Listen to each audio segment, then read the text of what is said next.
Sinalubong ng makukulay na sayawan ang selebrasyon ng Kadayawan Festival sa Davao City. Kamustahin natin ang selebrasyon doon. May ulat na nagpapad si John Bautista ng GMA Davao. John! June Maris makulay, masaya at puno ng buhay ang naging selebrasyon ng ika-29th Kadayawan Festival dito sa Davao City ngayong araw. Inabangan ang indak-indak sa kadalanan, ang sayawan sa daan, sinalihan ng 17 contingents kung saan 11 rito ay mula sa Davao City at 6 ay mula sa mga kalapit probinsya ng lungsod. Sinaksihan rin ng hinirang na hiyas ng Kadayawan na si Susan Bantawan ang kandidata ng atatribe ang indak-indak sa kadalanan.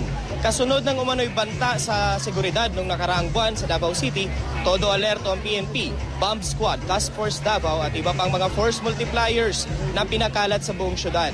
Napabilib naman si MMDA Chair Francis Tolentino, isa sa mga panauhin ngayon sa Kadayawan Fest, sa kaayusan, kalinisan at security measures ng Davao City.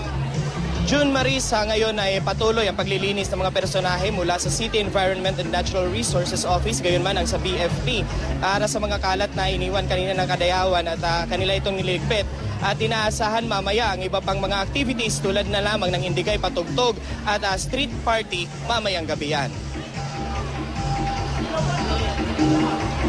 Maraming salamat, John Bautista mula sa GMA Davao.